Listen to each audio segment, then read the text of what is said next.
Snake Cinema Podcast stepping in. Your one-stop review, let it sink in. Hip-hop vibes, we break it down. Laughs and insights all around.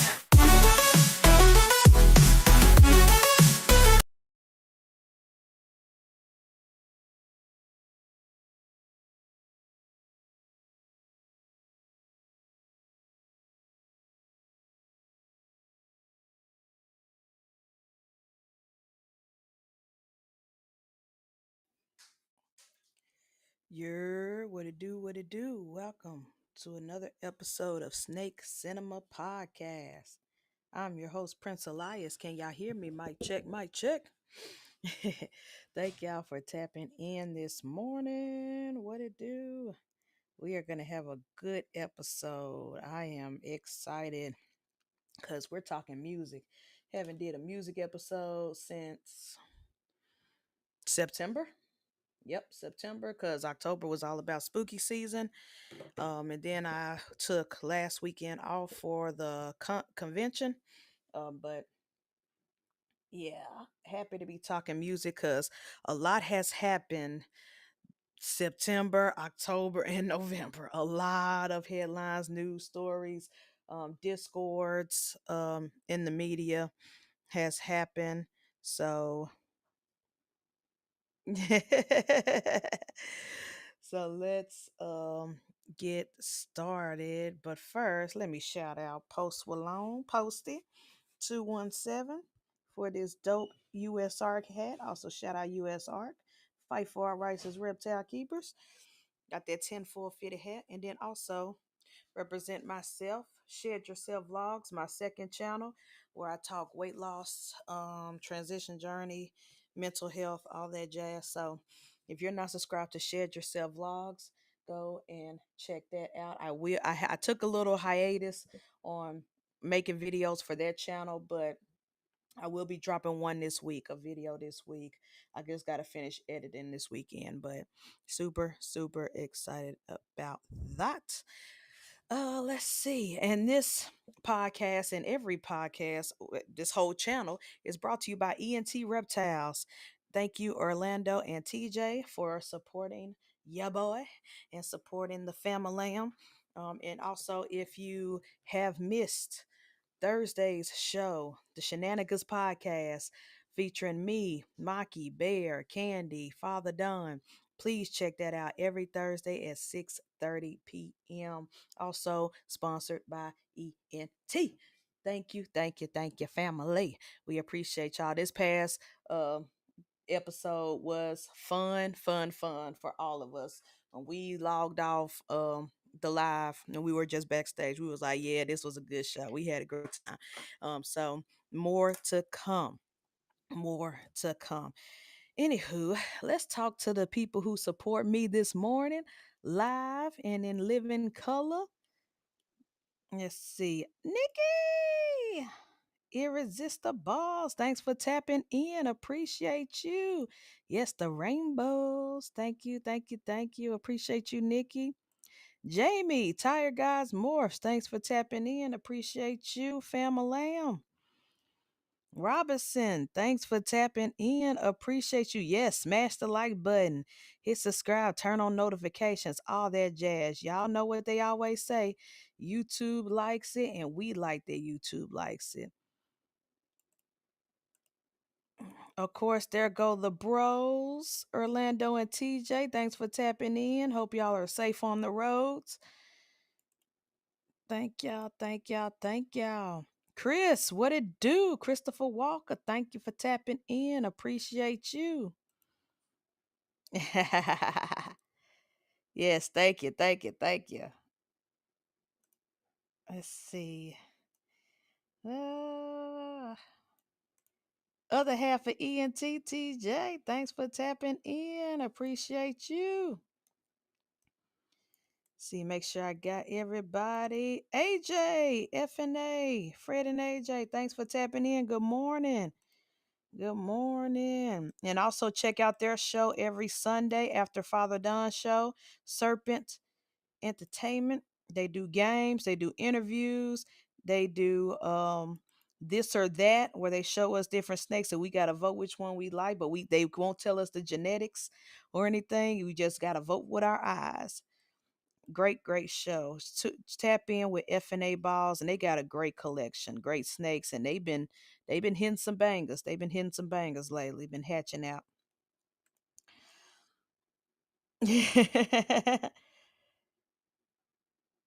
Oh, okay. Nice, Nikki. Take a little road trip. Oh, y'all at home?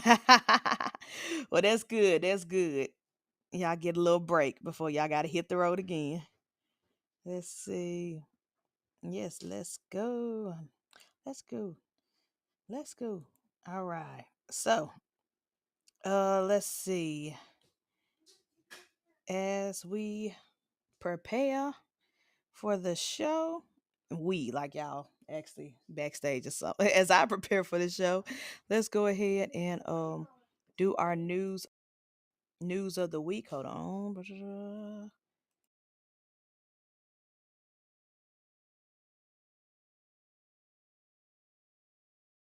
And the news of the week pretty much coincides with the news of the week coincides with this whole episode because it's music related. It's actually music and movie related. Just recently, I think it was last week or week before last, the trailer to the Michael Jackson biopic dropped. Well, they said it was a teaser trailer. No, that was a real blown out trailer. There wasn't no teaser. That set the internet ablaze. When I tell you the memes, the dance videos, the songs, TikTok, threads, everybody, Instagram went crazy and it looked good. And I think it's because one, it's been so long since we've had a biopic. The last thing that came out about him, besides the Broadway musical, matter of fact, the Broadway musical, it came to Memphis this year actually, and it was amazing. They gave teachers a discount on tickets, and I was able to go. Super dope, amazing show. I would go see it again and pay full price. That's how great that show was. But in theaters, it was right before Mike passed. The This Is It docu series behind the scenes where they were showing like raw behind the scenes footage of him preparing for his comeback tour. Unfortunately, before he was murdered by his doctor. But that This Is It, that movie was so amazing. Just the behind the stage, seeing him working with the stage production and um background dancers and them rehearsing and stuff like that. I like seeing artists in their element, whether it's behind the scenes in the studios or behind the scenes on stage. On tour and stuff. I just like seeing artists do their job. It was so amazing. Man. Anyways, it's been a while since we had anything Michael Jackson related since he died, and it's crazy that he died 16 years ago or 15 years ago, 2009. Like that is crazy. Time is violent. Time is violent for real when you really think about it. Like I had a post on Facebook, and I'm not going to go off in a tangent, but I had a post on Facebook reminding me of a high school memory. I was like, dang, I'm old because high school feel like 10 years ago, but it's like almost double that at this point. I'm like, Jesus, I'm not ready to grow up. I don't want to grow up. I'm a Toys R Us kid.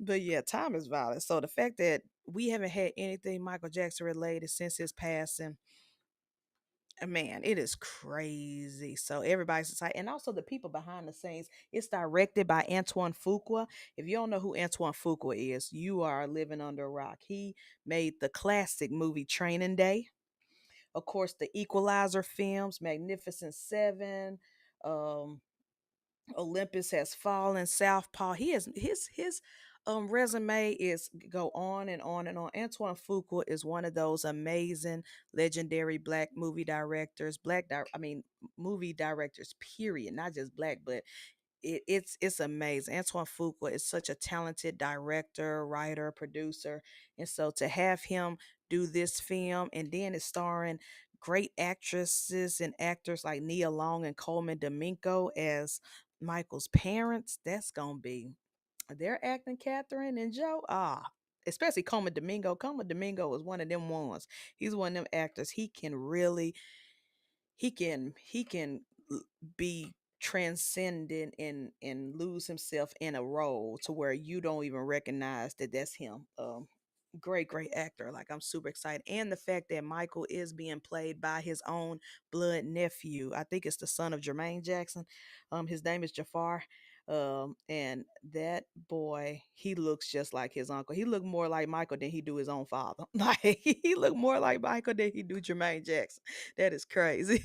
um but yeah, that is wild, and I think he's gonna kill it. I think he's gonna kill it in his debut as MJ. So I'm super excited. My sister texted me as soon as that trailer dropped and was like, "We're going. Either you're driving to Nashville or I'm driving to Memphis, but we're going to the theaters together." I said, "Bet." So as soon as them tickets go, them pre-sales go, I might have to drive to Nashville. We're gonna have to do the AMC because I want to experience MJ biopic in the theaters. And y'all know when that movie come out April 25th, I believe. Um it's gonna be a review on this channel. So I'm super excited. But that's it for my news of the week. Thank you, Nikki. Thank you. Yes, click that like button. hmm So let's talk about it, y'all. For the past, let's just say the fourth quarter of the year, the past several months, music industry as a whole, artists and the media, the bloggers, and um the corporations, the studios have lost a everlasting mind, and it's been some craziness going down. It's been a lot of news going down. But first, let's talk about some positives. I don't want this podcast to be all negative or some BS. Let's talk about some positives. First, I want to talk about what just happened this past week, and that is the Rock and Roll Hall of Fame ceremony, induction ceremony, which that the clips I saw online looked beautiful. It looked amazing. And I know they're gonna edit it up. They're gonna chop it up, edit it up, and air it on ABC closer to New Year's. I believe that's what it is. It's gonna be but I think, sorry y'all, internet's acting crazy. I think this year's lineup was very good. I actually love this year's lineup. Tommy, what it do? Thanks for tapping in. Appreciate you. We just getting started. You haven't missed much. Let's see. Let's see. Who was 2025's? I already know who I want to talk about the most because that's what I've been posting a lot. But let's talk about everybody else who got inducted into the Rock and Roll Hall of Fame for 2025. First, we have this year, 2025, included Cindy Lauper, Joe Crocker, Chubby Checker. Shout out to Chubby Checker. Bad Company, Outkast, Soundgarden, White Stripes. Let's see, Salt and Pepper, Warren Ceylon, sorry, Tom Bell, Nikki Hobson, Carol Kay. Let's see, the White Stripes. I think I missed them. Yeah, the White Stripes. Let's see. Yeah, so okay. So the full ceremony is available to stream on Disney Plus right now, but I'm boycotting them. So I will probably find them on the bootleg websites. But luckily I saw everything that I wanted to see that was important to me via people reposting on threads and TikTok and stuff. But and then I know ABC is gonna do it on television eventually. But yeah, if you have Disney Plus, if you're not part of the boycott, I don't judge you. You can watch it there, or if you like me and you can Jack Sparrow it online, go ahead and do that. Oh, it's gonna be broadcast exact on ABC on New Year's Day. Okay, so there you go. So those who still watch the traditional television, it will be live broadcast on New Year's Day. What up, Mitzi? Thanks for tapping in. Good morning. Good morning. Not sure if I said good morning, Robinson. Thank you for tapping in. Good morning. If I didn't, charge it to my head, not my heart. All right. So, what I want to talk about is I'm so happy. I'm so happy about one, salt and pepper, and two, outcasts. When I tell you, first of all, the performances for the tribute for Outcast, they had Tyler the Creator doing Bombs and Bad Day. That's my song right there. Um, they had um they had Killer Mike and performing with Big Boy on some of the classes. Like they had Janelle Monet, who was signed and discovered by Big Boy. For those who don't know, a lot of people who know Janelle Monet for all her acting and mainstream and things like that. Janelle Monet was discovered and signed to Big Boy's record label. Um, I don't know if she's still signed to them. She probably is, but she got her start just like Lady Gaga got started and discovered by Akon when in the beginning of her career. Big Boy did the same with Janelle Monet. So the fact that she came on stage to perform with him, it was like a full circle moment. It was beautiful. She also did Hey Ya, because Andre 3000 didn't perform any songs, just Big Boy with all the special guests. But when I tell you, those performances were so dope and so amazing. They did a great job.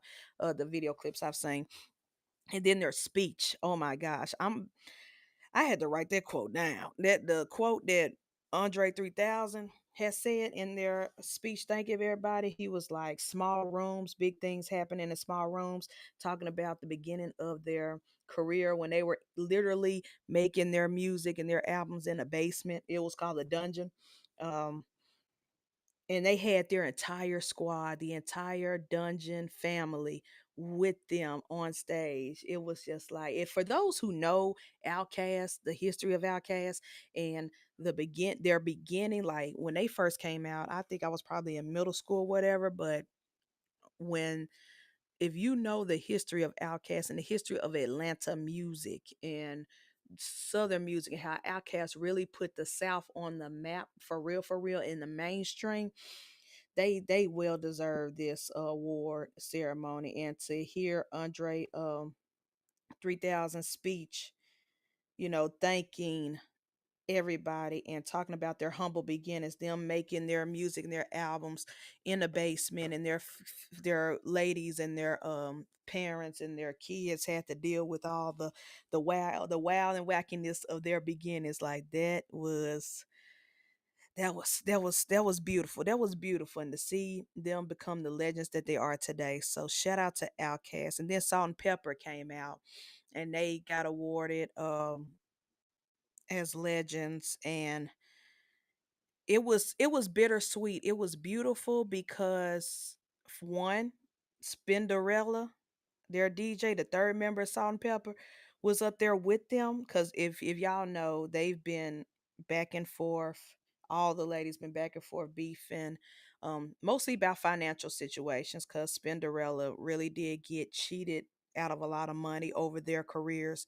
But to see all three ladies together looking beautiful, looking in great spirits, looking at least from the outside, at least on stage looking peaceful, like there was no bitterness. Now I don't know how it is in real life, but at least on stage they show made it seem like it was a beautiful reunion.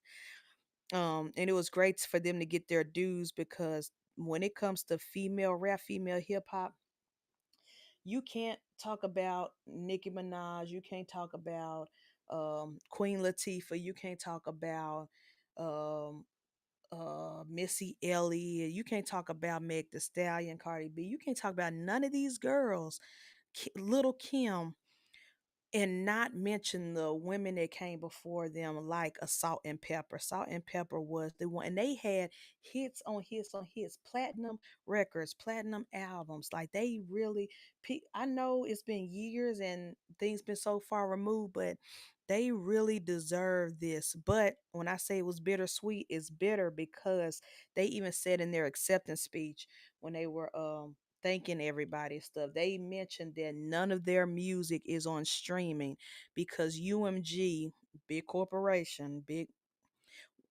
they had a contract. Here's the thing, they had a contract that said UMG would give them their masters after 25 years. It's been over 25 years. That 25-year mark has already came, and UMG still refuses to give them their masters. And so they did what any logical person would do, and they would sue the company because the company is breaching the contract that they written up and signed. Um, and so UMG went renege on their contract of giving them their masters after 25 years. So Salt and Pepper had to sue them because that's what any logical human being would do. And to punish them for that, UMG decided to not even put any of their records on any streaming platform, not Spotify, not Apple Music, not Titan, none of that stuff. So they can't make any money. So they can't recruit nothing. And to make the argument that why would we sell you, give you back your masters if you're not profitable, if nobody's checking for you? The reason why nobody's checking for them because it's not available.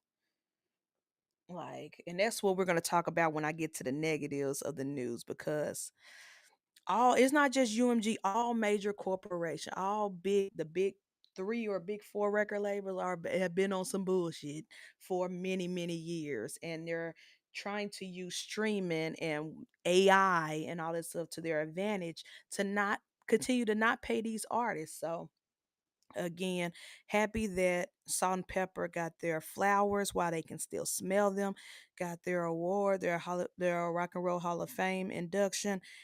I just I just hate that they monetarily cannot see the fruits of their labor, and the fact that they still have to like go on tour and travel just to make money off of their music.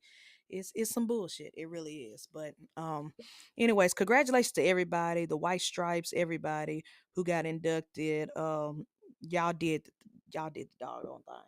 Congratulations. Okay, now let's talk about the other good news before we get to the BS and the dramas of it all. Grammy nominations have dropped. Super excited about that. Oh, Eric B, thanks for tapping in. No Rock Kimmy, thanks for tapping in. Appreciate you, sir. Yes, yes, yes. Hey, y'all stop flirting over there. You and Mitzi. Thanks for tapping in, everybody. Thank y'all. Okay, so let's see. Okay, so congratulations, congratulations. We're gonna talk about some good, and then we're gonna end it off on some bull of the Grammys, because the Grammys, they gonna always be in some bull. Now I'm not gonna go through every category because it's a lot. There's a lot of genres in the world. But let's see. Mm, In the words of Trial Called Quest, industry rule number 4080, record company people are, yes, right? Yes, you are totally right, AJ. Yep. They ain't never lied. They ain't never lied. Corporate record companies are shady. They are the devil. Let's see. Okay, so the big cat, first of all, congratulations to the Kendrick Duckworth Lamar, because he is leading all the major nominations with, I think it's eight, no, nine. He has nine nominations. Um, and then Lady Gaga is right after him with six nominations. So they're both leading the charts, and rightfully so, because both of their albums last year, um, were, well, last year slash this year, because the way the Grammys are, if you missed the deadline the previous year, you're going to be counted for the next year. So Kendrick had dropped GNX real late last year. Um so his album GNX could not have been nominated for a Grammy until this year, and then Lady Gaga had dropped her album earlier this year, like in the beginning, like in the springtime. So for those who was like, GNX came out last year, why is it just now being nominated for 2026?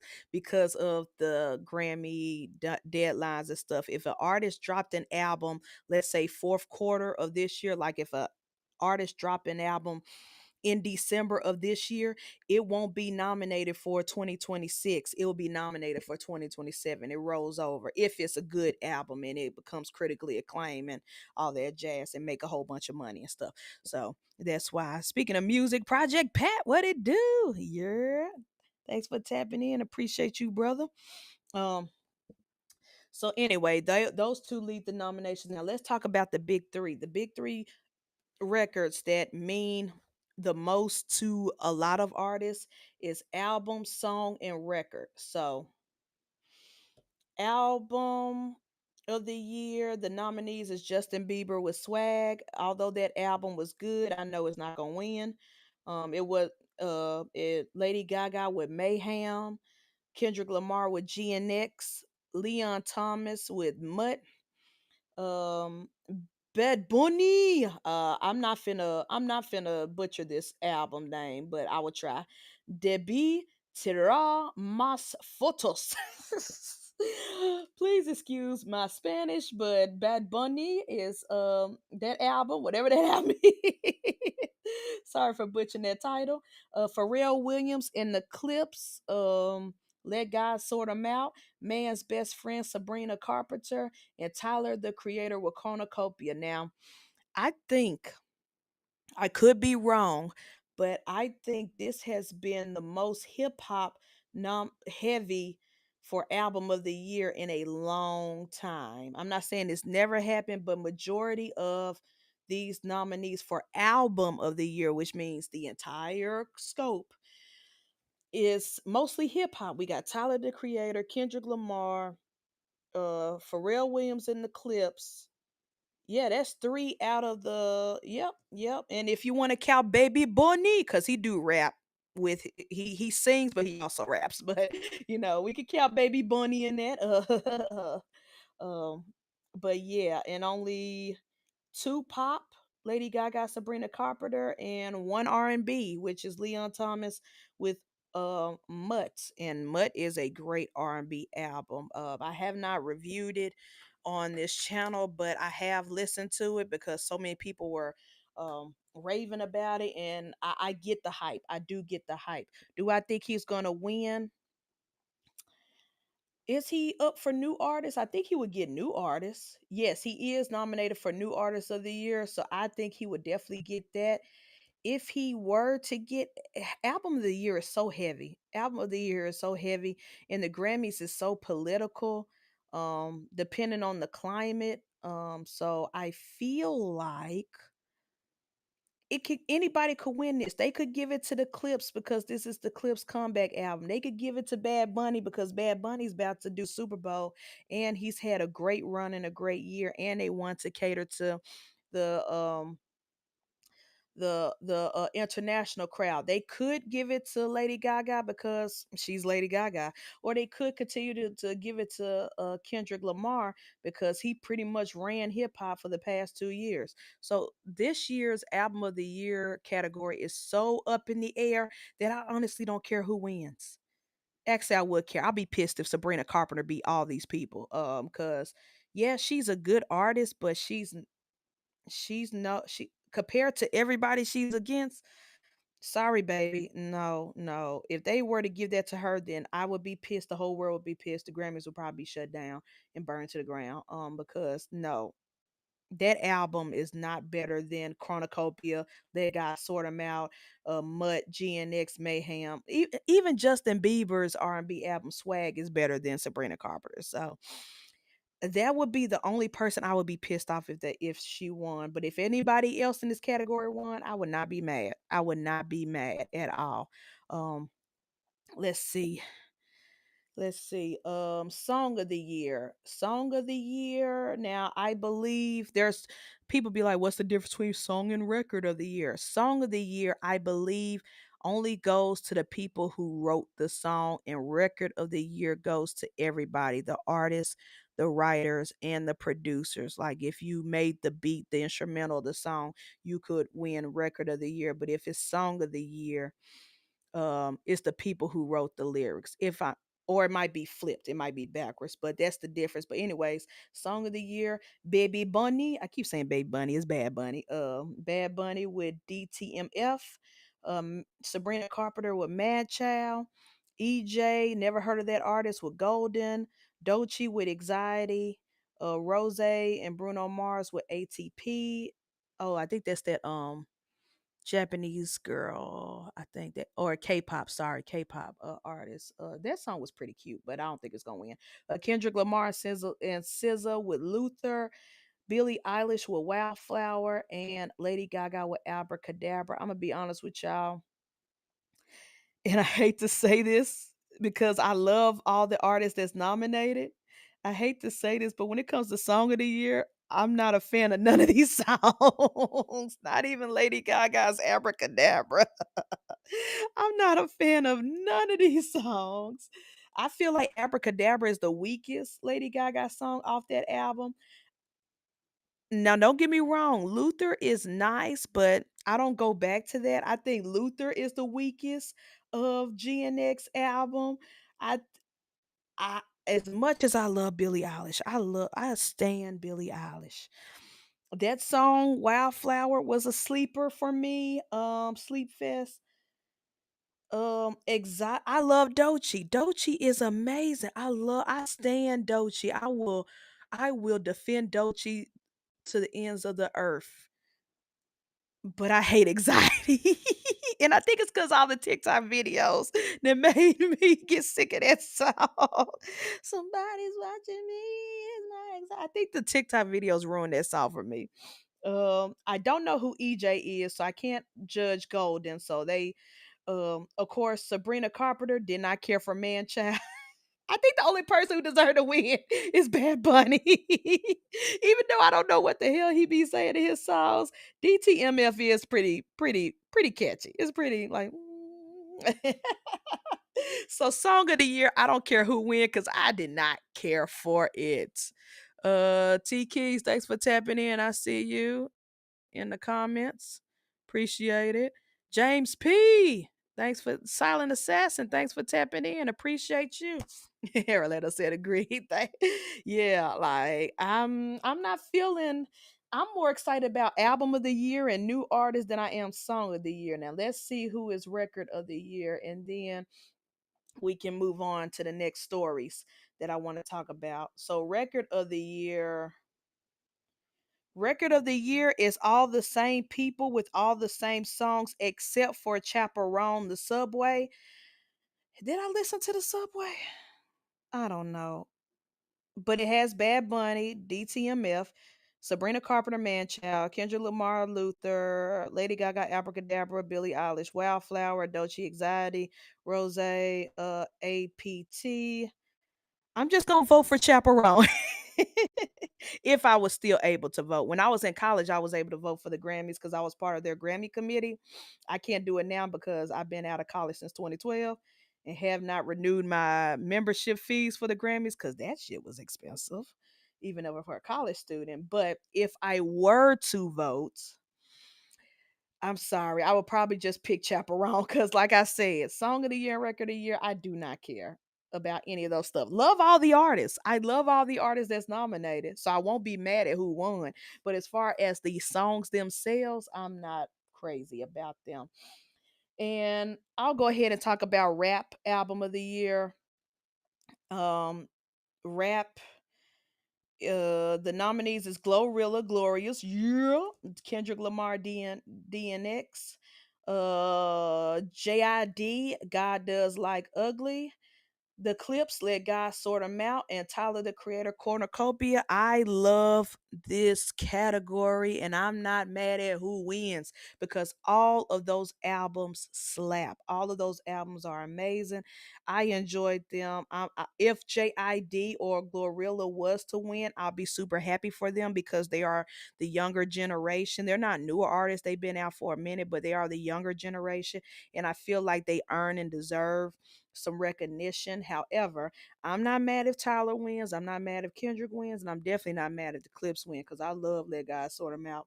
So I think this was a great year for a rap album of the year. Now that we got all the good stuff out the way, let's talk about the bullshit.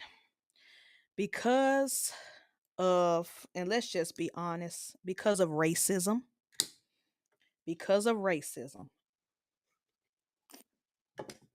and because of colonizers who colonized a music genre that was not theirs to begin with, had a pissy fit and cried and BS and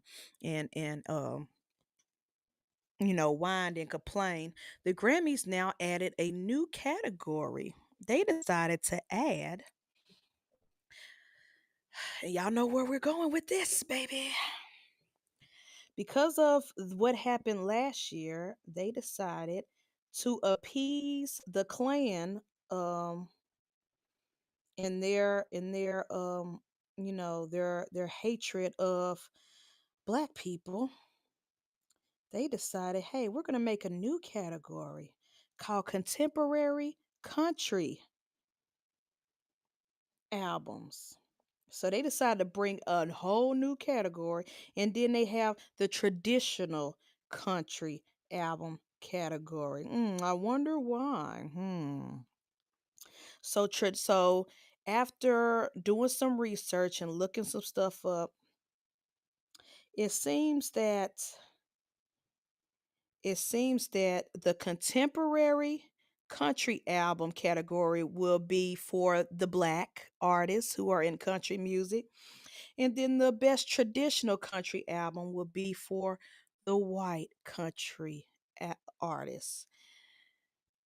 And it was because of Beyonce's win of best country album with Cowboy Carter of last year. They were pissed. The girls were pissed. So it is what it is. The Grammy are on some bullshit. It's all racism. It's all let's appease the base. And again, country music was founded by black people, just like rock and roll, just like EDM, like, but you're trying to keep it segregated so that the Morgan Wallens of the world don't get upset. It's some bullshit. And it's not like Beyonce was. Here's the thing, Beyonce's not the first black country artist. Like I said, we've invented country music. And there's been a lot of great country stars out there. Like they kept trying to pin, and when I say they, I meant the media and the record labels kept trying to pin Beyonce's Cowboy Carter against Shabuzi all last year with everything, whether it was the American Music Awards, the Country Music Awards, the MTV Music Awards, the Grammys. Everybody kept trying to say, look, we're not racist because we love Shabuzi. We're not racist because we got Shabuzi, or we got Tanner Adele, or we got what's the other black girl? We got Brittany, we got we're not racist. We look at all these wonderful black country artists we got, but they wouldn't give none of those artists awards. Shabuzi was nominated for so much and he won nothing. Not a damn thing. All these black, there were so many black artists that Beyonce had put on Cowboy Carter for a reason, because the country music industry, the record labels were not pushing them, were not celebrating them, were not giving them their flowers and giving them their just dues. They were just, yeah, you're invited to the Country Music Awards, but you can't perform here. You gotta sit in the back. You can't sit on the front row. You can't do none of this stuff. They only brought out Shabuzi just to go against Beyonce. even though she put him on her album. They even tried, they was like, we're so sick of these pop artists. Beyonce's pop. She's pop. She's not R. She's not country. She's not a true country artist. But then they didn't say that about Post Malone, who also dropped a country album last year. They nominated him for a lot of stuff. They welcomed him with open arms. They paraded him around. They let him be all in the mix and invite him to the cookout. But wasn't Post Malone, did he come out as a rapper first? And then he tried to go into pop. And then he tried to do a little rock and roll album, which was pretty nice. I ain't gonna lie, I do like that album. And then it did not work with it did not work in the rock and roll space. So then he decided to make a country album, and y'all let him walk around with cowboy boots and a cowboy hat and his denim jeans.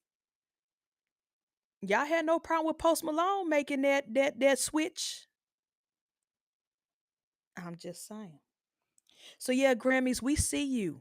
We see the bull. We see the racism. We not stupid.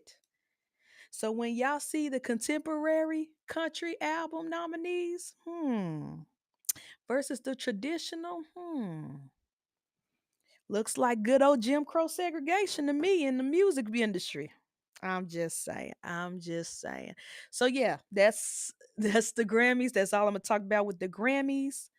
Um, Again, congratulations to everybody who was nominated on various categories. But like I said, it's a lot of categories. It's a lot of categories, a lot of genres. So I wasn't gonna talk about everybody. I was just gonna talk about the big three and rap. Let's see.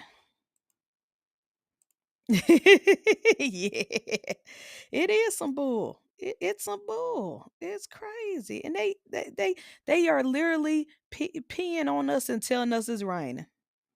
Roll 50, Thika. Thanks for tapping in. Appreciate you.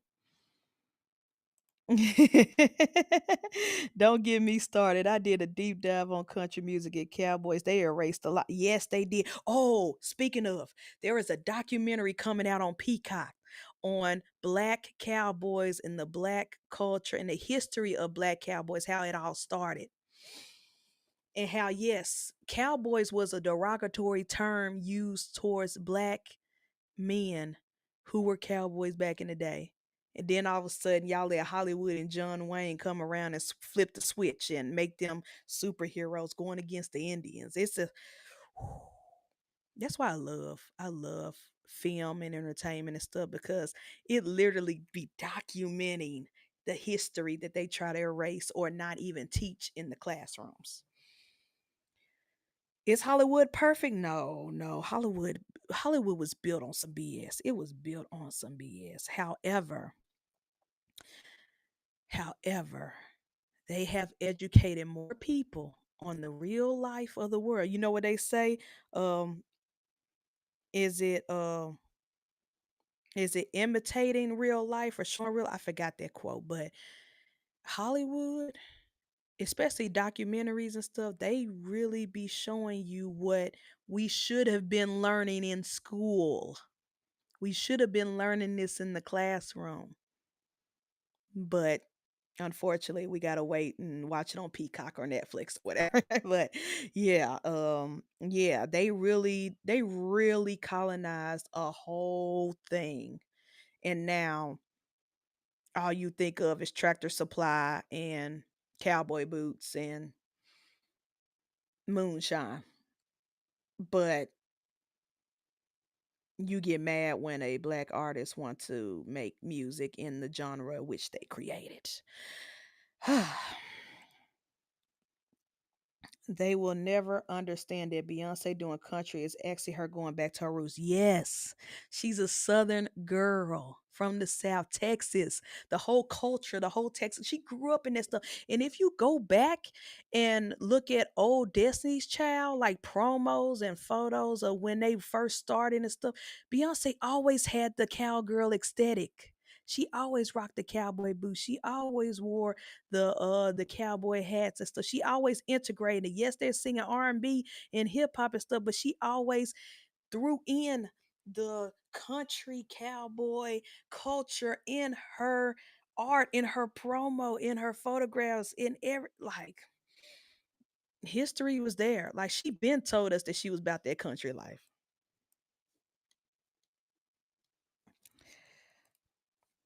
Yeah, me too. Me too. Same. I love looking up stuff on my own. Let's see. TJ said Hollywood was actually built on the backs of black people that will never be recognized. What they did. Yes. And I want to talk about that one day. One we're gonna do that during Black History Month. We're gonna talk about that because not only that, but everything from the minstrel shows that they used to mock us. The fact that the first black woman who won an Oscar for that racist movie Gone with the Wind couldn't even she couldn't even go in the building to accept her award. They had her sitting in the back or something like that. Like it was just we're gonna talk about that in February. We're gonna go a deep dive of history of Hollywood and black because I did watch a documentary recently on Black Hollywood and oh man. So what's next? What's next? I got my whole notebook, y'all. I wrote notes today, 2 pages worth. So we did Michael biopic check. We did the Grammys check. We did the Rock and Roll Hall of Fame.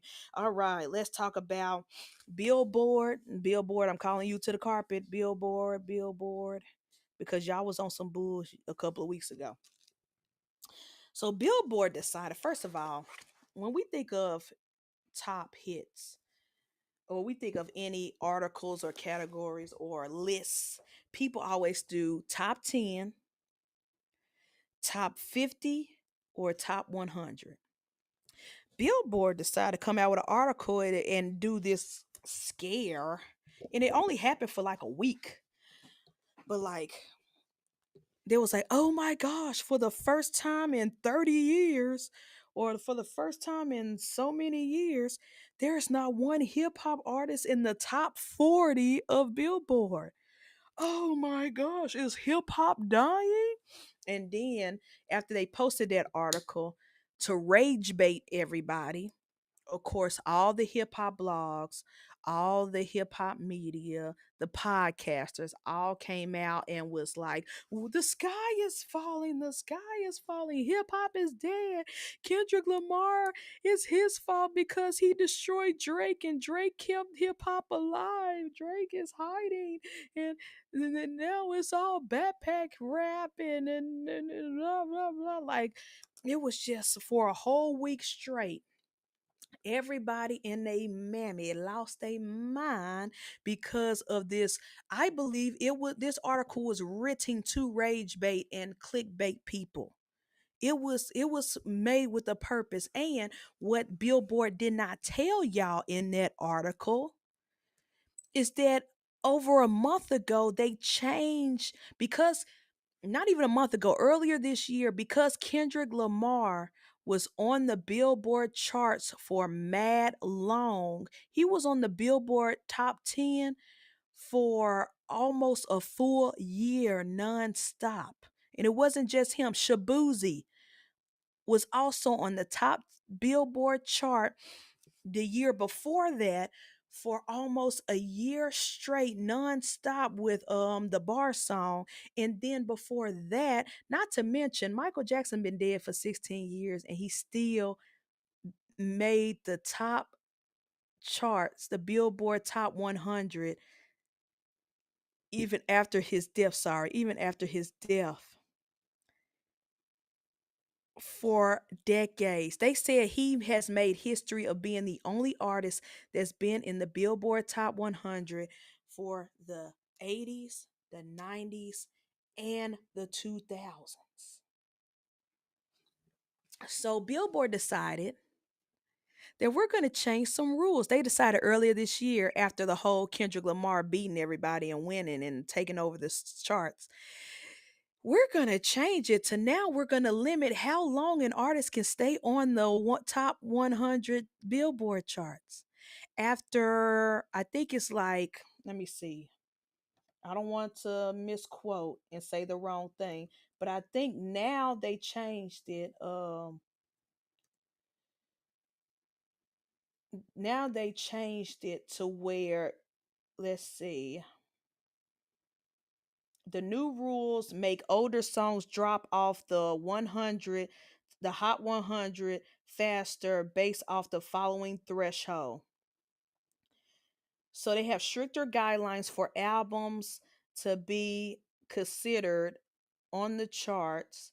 So if a song is below number 5 after 78 weeks they drop it. If it's below number top 10 after 52 weeks they drop it. If it's below number 25 after 26 weeks they drop it, and if it's below number 50 after 20 weeks that album gets dropped off the Billboard charts. So they're making stricter rules. Let's see. So basically stricter rules and penalties are in place to submit legitimate data with a minimum of 90-day reporting suspensions for stores. Oh, they also made it stricter for when artists do those merch album bundles, like hey, if you buy this album and a hoodie it will count as a certain amount of sales, how much money and stuff like that. So they're making that stricter because that was a new way of people their numbers being high on the charts. And so yeah. Oh, and a minimum price. So albums, the minimum price now, albums have to be no less than 7.99 for CDs and cassettes, and no less than 15.99 for vinyls, because vinyls, believe it or not, even though we're in the age of streaming, people are still selling and buying vinyls. I actually want to do a vinyl collection actually, because they are dope, and it's good to have physical copies in the age of digital, because like with the whole salt and pepper situation with UMG, where none of their music is on streaming at all. You can't find it nowhere on streaming. It's good to have physical copies of things. So yeah, but Billboard didn't put that in their disclaimer in that article when they were like, oh, there's no hip hop artists for the first time in 30 years on the top 40. They specifically said 40.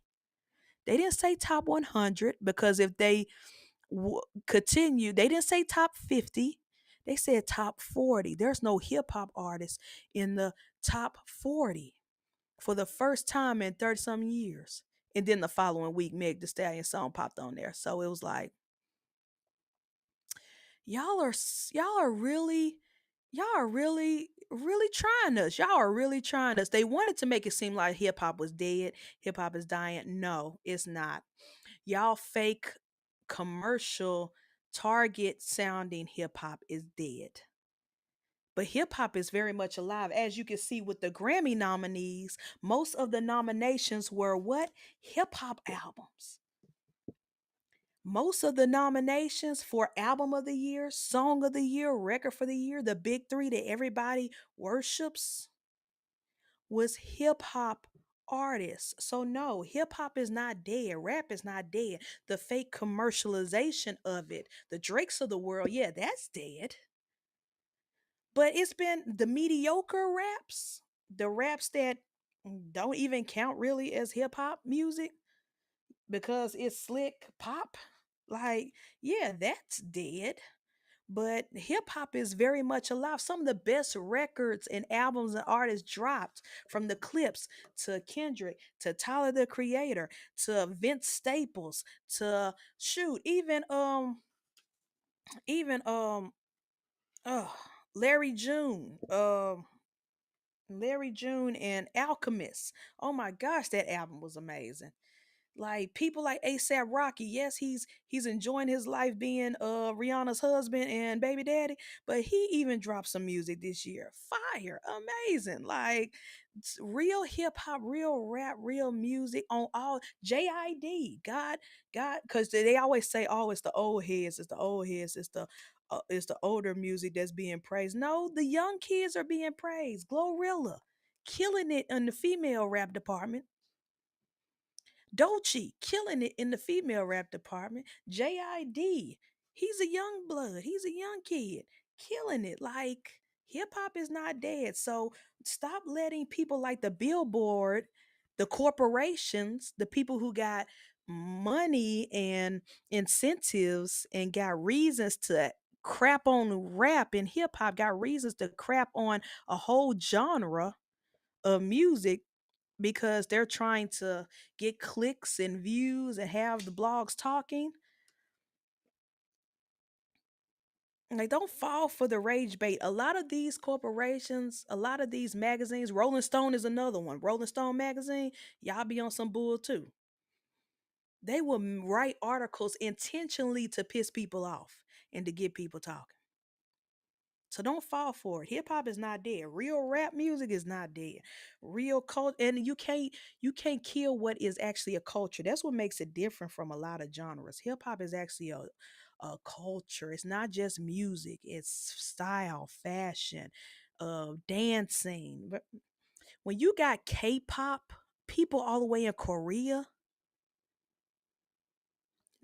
yeah, rapping in their native tongue and doing hip hop and wearing Adidas and FUBU and Nike and all this other stuff, imitating us, our culture, it's not dead, baby. It's global. It's not even close to being dead. A lot of Afro pop, Afro punk, all that stuff, they have elements of hip hop in them. Even the singers. Like, don't fall for the rage. So, Billboard, you tried it. You really did. But people with more than two brain cells rubbed together and critical thinking and actually go and do research know that you full of it. You tried it. You tried to disrespect the whole genre and the whole culture of people for whatever clicks and views. You tried it, but not disclosing the fact that you changed the rules to where a lot of artists that would have been on the Billboard chart, it would have been a lot of hip hop artists on the Billboard top 40 if you didn't change the rules and take them out of it because they were on the list too long for your liking. Ugh, so sick of this shit.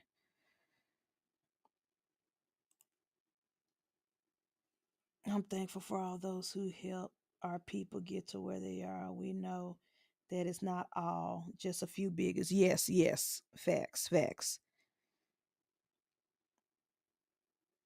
Oh yeah. Oh my gosh, yes. That look.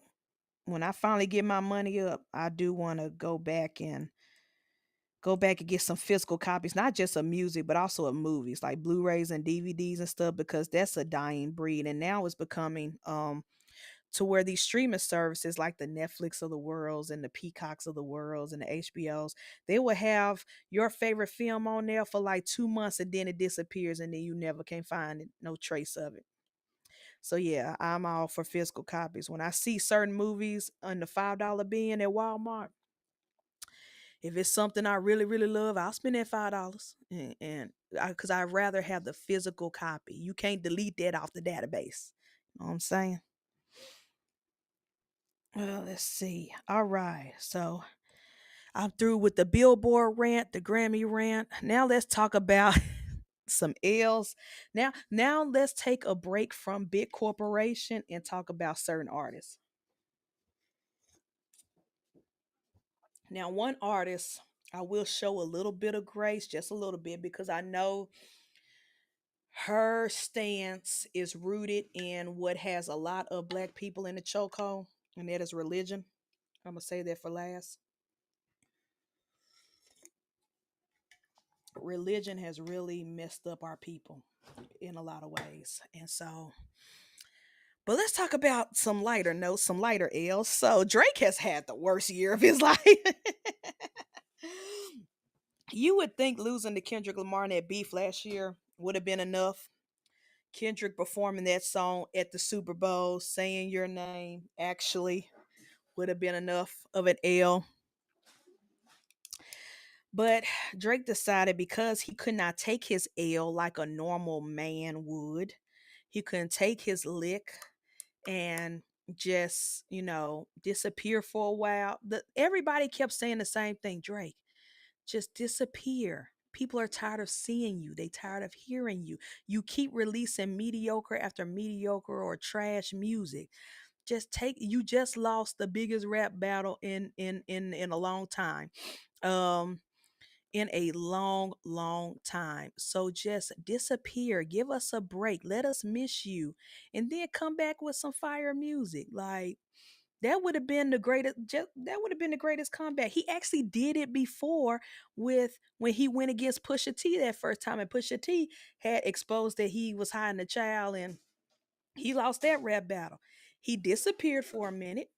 Then he came back and gave us what, God's Plan or something like that. I forgot which album or record that was, but he came back with a hit, and won us back over. Like we forgot about, well, we didn't really forget, but we've we let go of the fact that you lost the battle to Pusha T.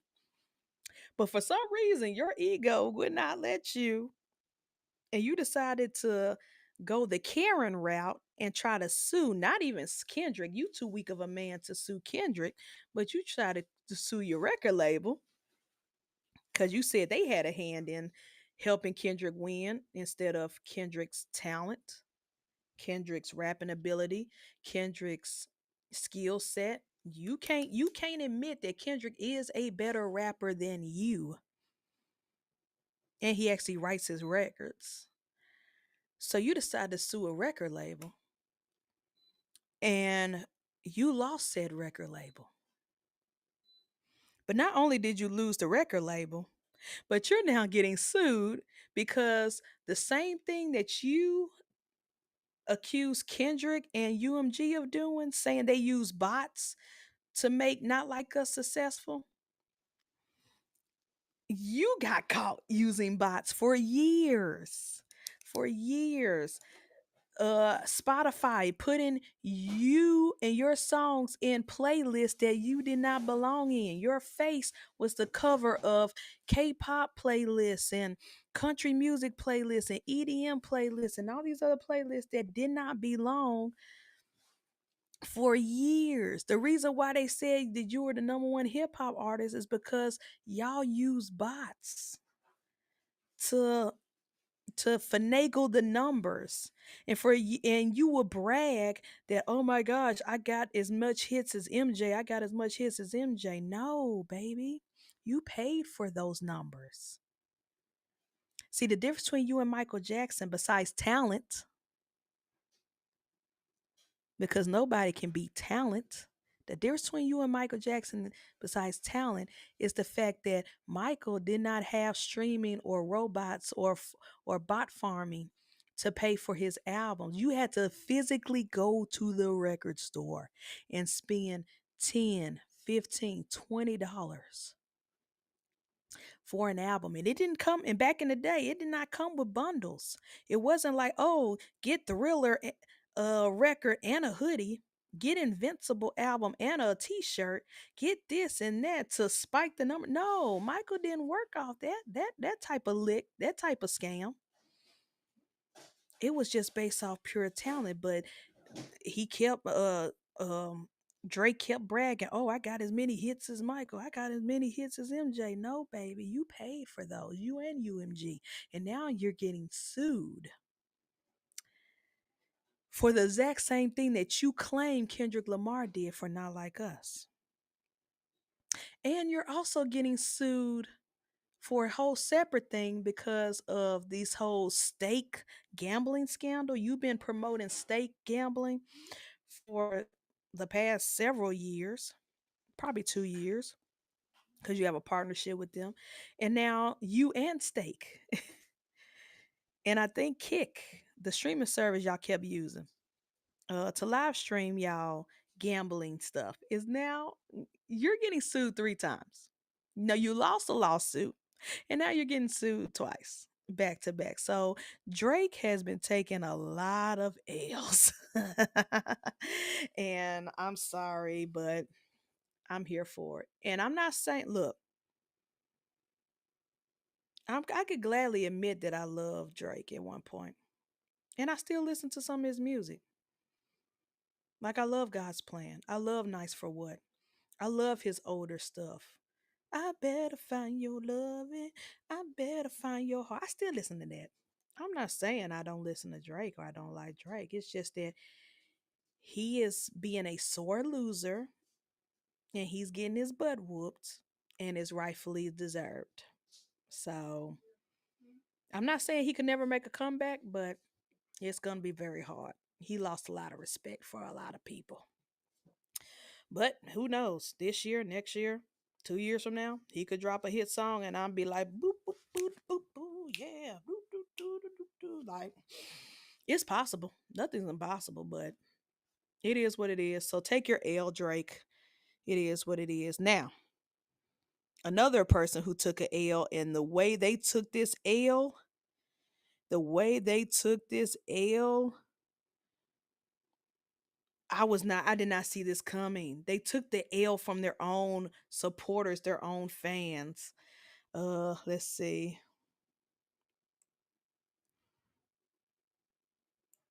Sorry, y'all. Missy said my daughter just bought a bunch of movies for my. Aw, yeah, that's dope. Yeah, buy as many movies as you can, cause you can't rely on these streaming services to keep your favorite stuff forever on their sites. Speak your mind, bro. We respect that. Oh, I will. I will definitely. Let's see. I'm a big Drake fan, but fell off last 3 to 4 years. He definitely lost the last couple of. Yeah, he has. Yeah, suing was weak. Just take the L and drop greater music. That's all we ask. That's all we ask. You don't win every battle. Like, there's so many of my favorite rappers. Look at Jay Z and Nas when they went at it. Like, Jay Z got beat by Nas with Ether, but guess what? He just came back with better music. He took the L and moved on. They both did, and now they homies now. Same with it's a lot of rappers who beefed, and even if they still hate each other now, they took their L and kept it pushing. Oh, Ja Rule and 50 Cent. That was a beef for the ages. Guess what? Ja Rule is still making money, still good. He moved on. He's done great other avenues and greater things. And even he admits that, yeah, I ate that. Like, I ate that loss, but he kept it pushing. He you didn't see him going around trying to sue 50. Like there's been a lot of beefs over the years. Rap beefs, rap battles, going back and forth. And some win, some lose, but the true artists, the real people, will pivot or go beyond that and move on and become greater, whether it's in the music industry or outside the music industry. Let's see. AJ said, if you're buying views or listens, your talent is opening your wallet. That part. Your true talent is the money. It ain't, it is not the skills, the rapping, the writing, you know what I'm saying? Okay, let's talk about the next L. The biggest L that I did not see coming was Miss Taylor Swift. Now, this channel, this podcast, these reviews has been long documented of me. Even my old Twitter account that I don't have no more has been a long documented resume of me being an avid Taylor Swift hater. I have admitted on multiple occasions that I have most of Taylor Swift's career. I've hated her music. I thought she was mediocre. I thought her vocals were not that strong. And I thought her writing and her songwriting abilities and everything in between was just bland. I thought she got by for just being a mediocre little Caucasian girl who just, wrote music for little teenage girls. But I will admit in 2020 she did win me over. I will admit she won me over with what was it? Let's see, Taylor Swift discography. Taylor Swift albums. There we go. I will admit that in 2020 or 2021, she did win me over with the album Folklore. Yeah, that album, I was it because it was so different than what she normally puts out. It was very different. It was, and I loved it. I will admit in her earlier works that Red back in 2012 was a pretty good album. As far as her pop album goes, Red was pretty good. I did not hate Red, but all the rest of her content from way back in the day, I hated that shit. But I will admit, in 2020, when she dropped Folklore, I loved it, and I came on on this channel. I don't think I had a podcast at the time. I think I was still doing, single review videos. I came on here and said, "Yo, Taylor Swift's Folklore really surprised me. That was really a good album." And then she that same year she dropped two albums back to back. That same year she dropped Evermore. I listened to that and I was like, "Yo, okay, Taylor, you're winning me over. You're winning me over. I see. You're now speaking, making some music that I could relate to or at least admire." And I was like, "Okay, okay, Taylor, okay, you're winning me over a little bit." And then after that, I think she dropped one more after that, which was okay, but wasn't that strong. Oh no, then it was Midnights in 2022. Okay, so I was like three for three. Taylor's three for three.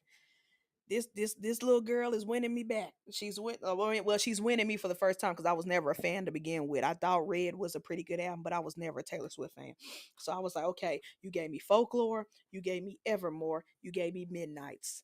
I'm on board, Taylor. I'm with the Swifties on these albums. I'm with the Swifties on these albums. And then she dropped the Tortured Poets Society. And although there are some songs in there I do like, I think overall as an album, it was just okay. It was just middle of the road. It was just, I think I said in that podcast that I reviewed that album that it was more like elevator, you're shopping in a mall type music. It had more sleepers, and by sleepers I mean music that would put me to sleep, like than songs that I actually would go back to back to back. So it was okay. It wasn't trash, but it was okay. And then she decided to drop Life of a Showgirl. And because I was in the middle of my Halloween reviews, I was like, okay, I will listen and review that in November. I will do that later.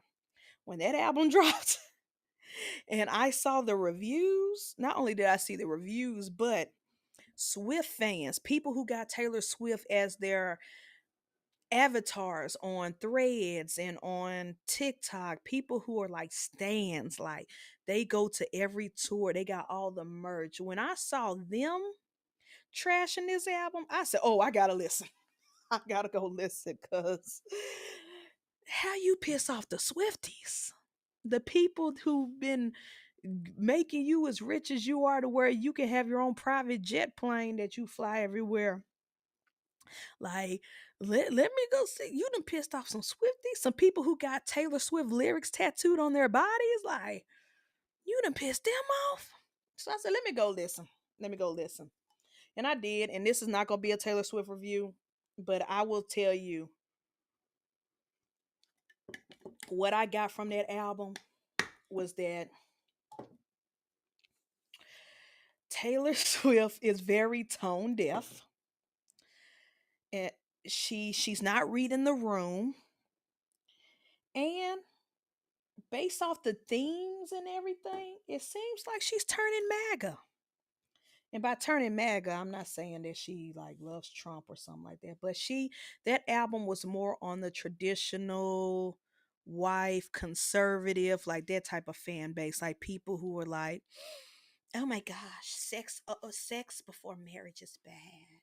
Oh my gosh, you know, clutching my pearls, Karen music, like, oh my gosh, like he used to." There's one song, if you read the lyrics and read between the lines, she's basically saying, "Oh my gosh, I can't believe my boyfriend, my man, my fiance dated that black chick." Like, it was very, very like cringy.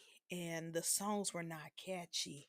If you take don't even read the if you just go and read the lyrics, it's disturbing, but when you hear it with the music,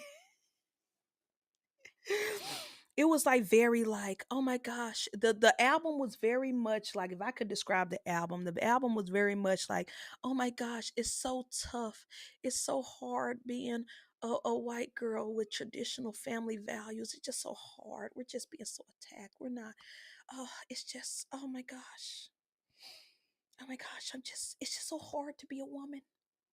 It's just so hard. It's so hard to be a rich woman with a rich man. It's just it's tough. That's what her albums sound like.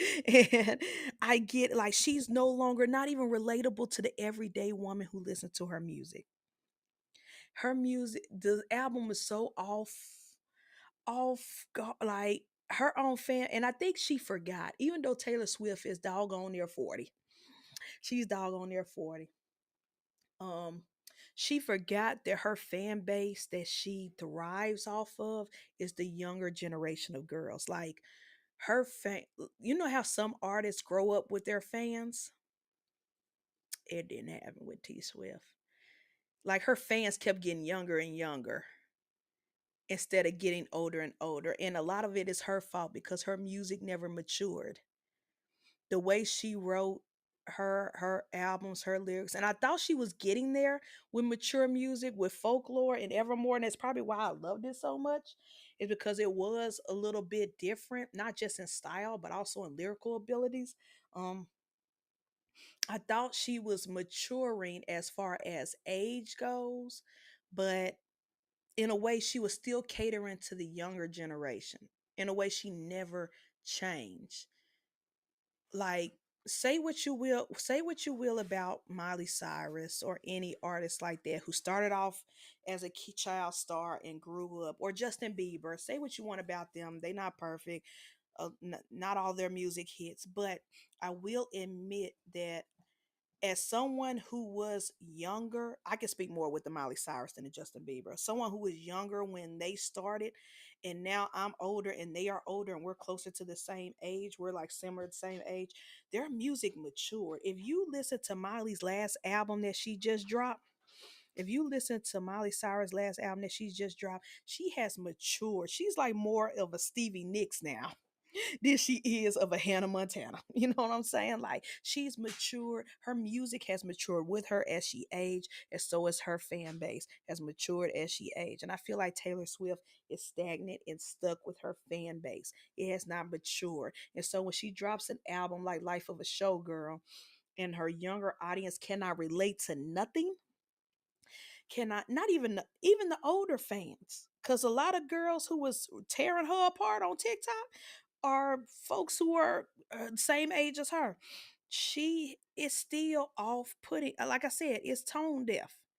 It's tone deaf. The album is her complaining about being a rich white girl with a man that used to date black women, and now she feels insecure because she don't have the body or the looks of all his exes. Like, that's what this album is basically it.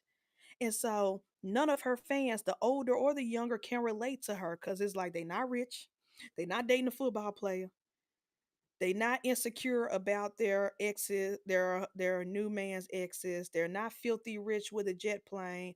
Woe is me. I can't.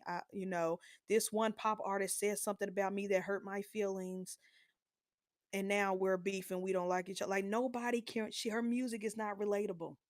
So Taylor Swift, you deserve this L. And after listening to the album, I'm not going to even review it. This is basically, it's like, you deserve that L. You took that L, and you just gotta. The fact that you even pissed off your hard diehard fans, people who got, like I said, got your lyrics tattooed on their bodies. It and after all this time of me being a Taylor Swift hater, and then became like her last three albums, to now seeing all my years of hating her come back. See, I was right, y'all. I was right. I was just early. I was right this whole time. I was just early. Because what people are complaining about Life of a Showgirl, I've been sawing all her other previous albums before Folklore came out. Everything people were complaining about her now, I've been said many, many years ago. Let's see, ENT said it used to be Taylor versus Katy Perry versus Selena Gomez. Then Kanye did what he did, and they rallied behind Taylor to ensure Beyonce was under her. Yep, yep, yep. Dickie, thanks for tapping in. Appreciate you, bro. Thanks for tapping in. Jesus, thanks for tapping in. Appreciate you. Wiz, Kaka, thanks for tapping in. Appreciate you. What up? What up? Look at Wiz waking, walking in church right before the benediction. Right. That's Wiz. I got one more. I got one more topic to talk about. And this will be the last one because we are over an hour. So this is the last topic I want to talk about. I want to make this last one because it was the last story that happened recently, and two, it's a bigger, deeper meaning than just. I use it as clickbait, but it's different. It's more than just a rapper turned MAGA. It's bigger than this. For so many reasons. Now, as a disclaimer, Nicki Minaj is my top three rap artists of all time for me. For me, um, first is Missy Elliott is always number one. Nobody can top Missy Elliott for me. Then it's Nicki, and then it's Rhapsody when it comes to people, the girls who rap, and then everybody else, old and new, can fall anywhere under those three. It's Missy Elliott, Nicki Minaj, Rhapsody. Those are my top three female rappers. Period. Top four Rico Nasty, but Rico Nasty do more than just hip hop. She raps, but she also plays with rock and stuff. So in pop, so I don't really add her to the category, but she's top number four. Um, so I will I will say I will say this. I love Nicki, and that's why I'm showing so much grace. Cause look, I've had to grieve a lot of artists that I loved. I had to learn to grieve artists and then separate them from their art until it gets to the point where I can't separate them from their art. I think my biggest heartbreak was Kanye because Kanye was literally my hero. Literally my hero. His first three albums, College Dropout, Late Registration, Graduation, my beautiful heart, Dark Twisted Fantasy, like he was the reason why I wanted to go to Full Sail School in Orlando to be a music producer. He's the reason why I tried to learn piano and take piano lessons because I really wanted to be a producer, make beats, and, make music, learn how to sample and flip songs and stuff. Like he was legit my hero. So to see this fall off so bad to where now I can't even listen to his old music anymore. Like at first, in the beginning, I'm like, okay, yeah, he's a little off. I'm gonna separate the art from the artist. I can't do it no more. I think a lot of things drew the line, but I think what really tipped the line over to where I was like, "F you for life," and when you pass away, I'm not gonna memorialize you or say R.I.P. Is when you know I get it. Beyonce and Jay Z are not perfect. They are adults. I'm pretty sure. I'm pretty sure, like any other human being, they done piss some people off. They done probably slide at some people in the past, including who I'm about to talk about now. Um, I'm pretty sure they've done their dirt. But when you go and attack innocent children who had nothing to do with the situation, you can talk about Jay Z all you want. You can talk about Beyonce all you want. But the minute you go online and talk about, you know, Blue or Rumi or Sir, calling them slow, calling them the R word, that's what Kanye did. That's when I was like, okay, Kanye, it's F you for life. You I can't even listen to your old stuff no more. Like I literally went online. It was the song that he did with Ty Dolla Sign and a couple of and Skrillex, and I love that song. And I legit went online and found someone who did that song and took Kanye's verse off. and that's the only song I listen to. I bootleg that song. That's the only song I listen to because they took his verse out. I can't even listen to songs that were the songs that really Kanye had some songs that really was the soundtrack to my college years, my high school years. Like I can't listen to none of that anymore because of when he getting mad at Jay Z and Beyonce and called their children the R word. That was the straw that broke the camel's back. Like you already said, slavery was a choice and some BS. You already talk bad about Jewish people, saying they all evil and stuff. And I do believe that we can critique the Israel government. We can critique them. Netanyahu, we are allowed to critique them. But to say a whole community of people are evil or bad or corrupt and stuff like that's we wouldn't like that when they do that to black folks. We don't like that when they say all black people are evil just because of a few bad apples. So, like, why would y'all do that to Jewish people as well? Why would y'all do that to the Palestinians and stuff like that? Like, he's already did a lot of selfish things and horrible, evil things. But that would I don't play about kids. I don't play about kids, whether they are perceived to be special needs or not, or confirmed. It don't matter. You calling a child the hard R word because you're upset and you hate their parents. So and it's starting to boil over to that for Nicki Minaj. Now I'm still trying to show her some grace because she hasn't gone full Kanye.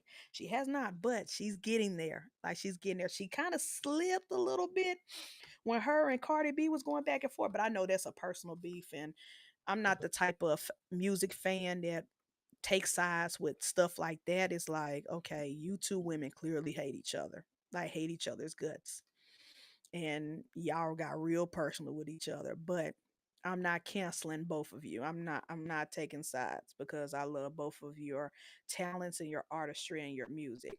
But she's teetering that line. She's teetering that line. So lately, I say all that to say lately, she has been posting on Twitter. Now, mind you, I deleted my Twitter. Not only did I delete the app, I deleted my account. There's nowhere, no trace of me, nowhere in sight. And yet I still see tweets from this woman because so many people keep reposting it on other social medias. Like I can't escape it. I'm like, y'all, please clean my algorithm. Like, take me out the group chat. I don't follow celebrities for a reason. It's probably three celebrities I follow on Instagram.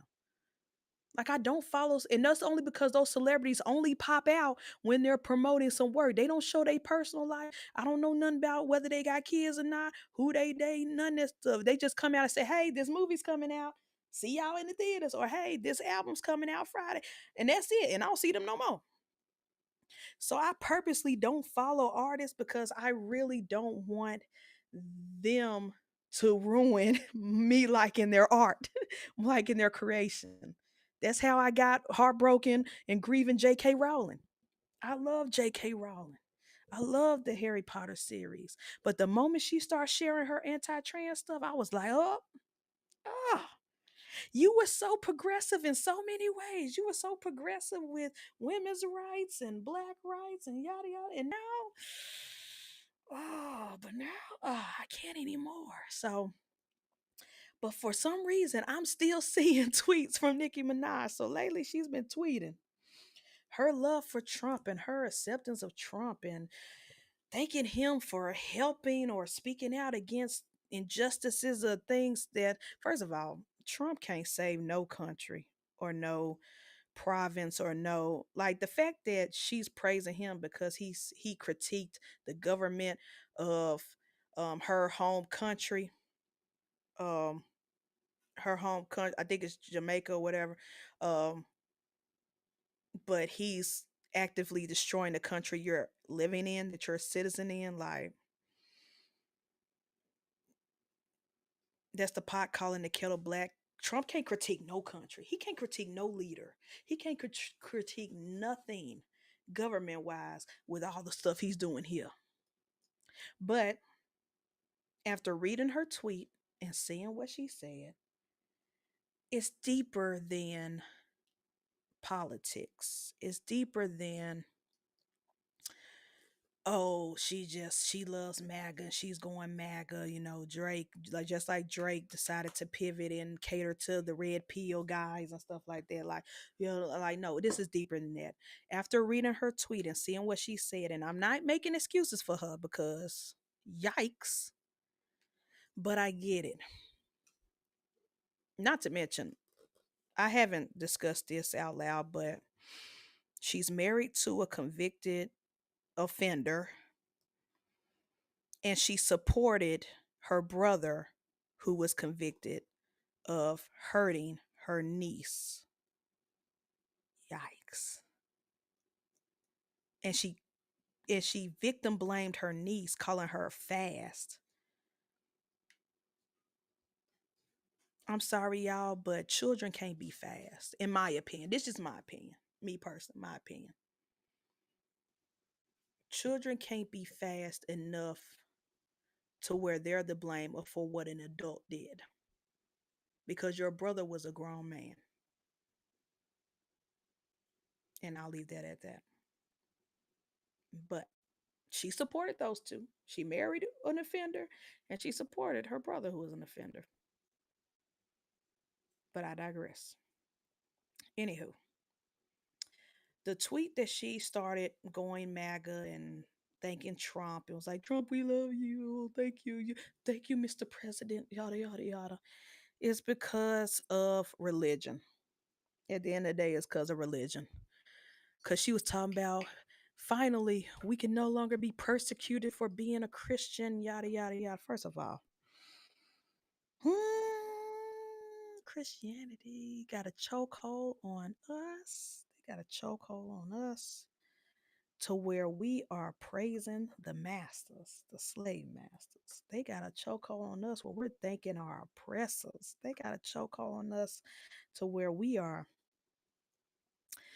seeing the good in evil people. I think the biggest lie they ever told us was forgive your enemies. Like, they could lynch us, they can enslave us, they can put us in poverty with systematic racism. They can keep us out of jobs. They could do so much. They hang us from trees and but as long as we got King Jesus and we forgive, oh, there's going to be a greater reward in heaven. There's going to be a greater reward in the future. The Lord is going to protect us.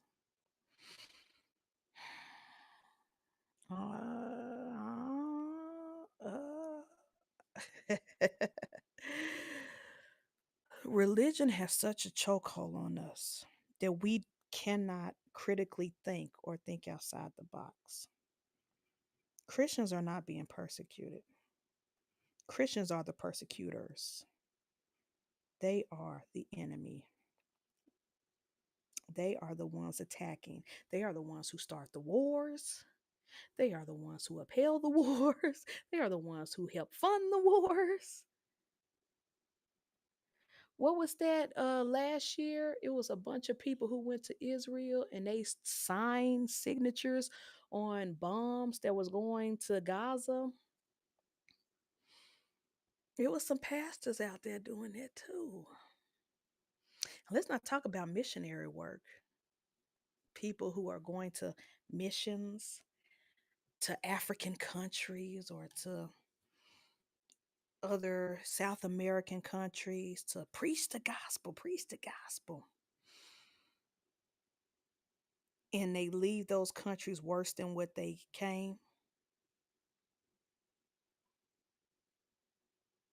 They hurt the people. Then they try to strip the native people of their language, of their culture, of their food. Oh, now our answer. Christianity got us so messed up that now we're now demonizing our ancestors. We're now making our ancestors the villains. People who fought for our rights, people who tried to give us rights to vote, rights to to not be discriminated against. Just all we're asking for human decency. And yet that we're considered the bad guys for just asking for that. Like it's just and and and and it's gotten us to hate our own people. Christianity got us to hate our own people. Do y'all know that trans folks, LGBTQ folks, queer folks have been around for centuries? A lot of them were elders in tribes and African tribes and Native American tribes um and South American, like they so many cultures have had what's considered third gender or transgendered or intersex people, and yet now they're like, now they're the devil, now they're the enemy, now it's witchcraft, now it's just a made up thing that just happened. No, that's colonization, that's Christianity, that's what's that old quote? There's an old quote from a great elder that said, when they came to Africa, they were talking about the coloners. When they came to Africa, we had the land, they had the Bible. We closed our eyes, and when we opened our eyes, we had the Bible, they had the land. Almost every country or civilization you go to, that's what happened. America with the Native Americans, South America, Africa, apartheid. Like, and it's gotten so that people like a Nicki Minaj, celebrities like a Nicki Minaj, are so gun ho about their religion or their faith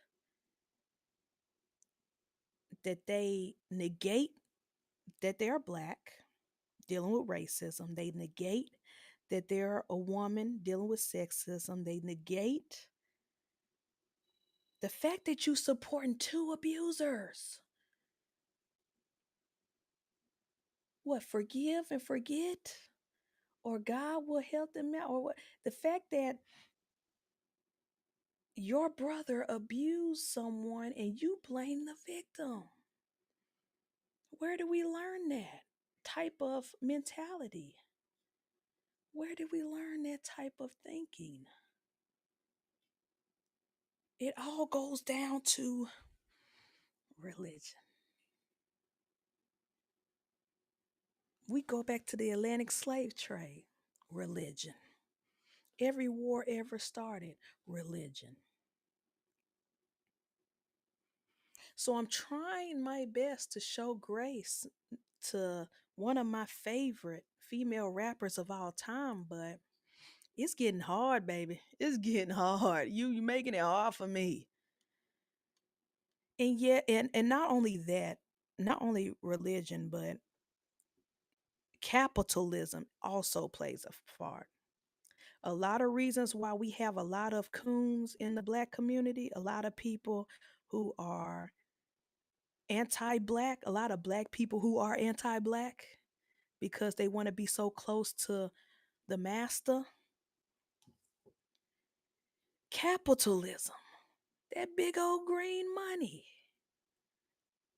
That's another thing. The reason why she's attacking all these people, most of these people, Jay-Z, Beyonce, um, Cardi, any new rap girl that comes out. It could be a new girl that comes out tomorrow. Nicki's gonna hate them. Money. The mentality of lack and scarcity, the fear of lack and scarcity, the fear that someone's gonna take my spot. So you're hating, you're being anti, you're everything new, everything fresh, everything like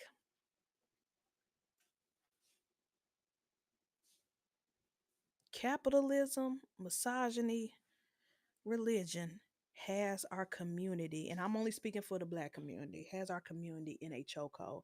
And it's going to be what dooms us the most. Those three are going to be what dooms us the most because we need to decolonize our brains, which is hard, which is hard. Systematic things that have been passed down from generation to generation, fears that's been passed down from generation to generations, trauma that's been passed down. It's hard. It's hard to break these cycles in our brain, but we have to decolonize our brains.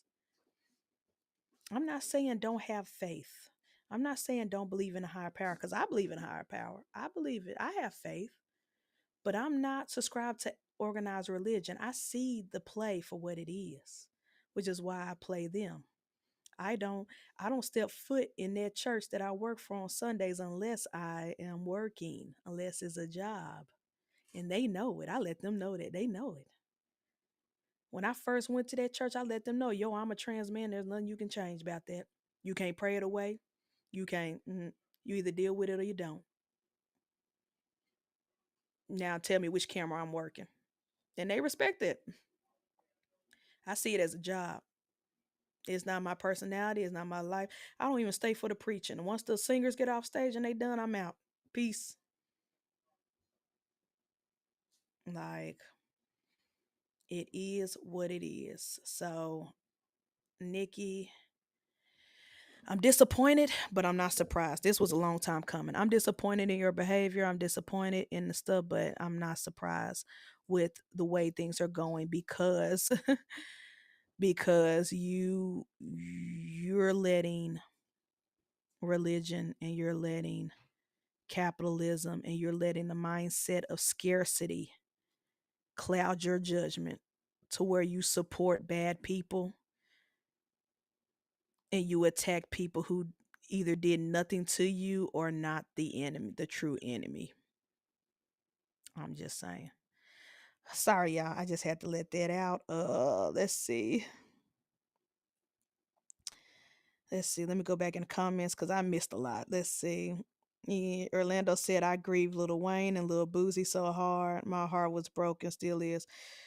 Yeah, yeah. Little Wayne, yes. I never liked Boozy to begin with. Once he admitted that he paid grown strippers, for his son's birthday, and his son was underage, I was like, yeah, you are a trash human being. Let's see. Even though we are diehard Nicki Minaj fans, too were perplexed and disappointed in some of her comments as of late. However, we don't have not enough evidence to sustain apart from. Yeah, yeah, yeah. That's what I'm saying. I'm showing grace because she hasn't gone full MAGA. I was just using that as a headline because she was like, "Thank you, Mr. Trump. Thank you, Mr. President." Yeah, yeah, yeah. Like I was just using that for clickbait. She ain't full MAGA, but if she go that route, don't be surprised. We saw it coming. That's why I say I'm showing grace. I'm showing grace. With that being said, if she publicly admits to claim her support for him, we will be done. Okay, I'm all dang. That was fast. I missed it. He said, "Okay, I'm all done."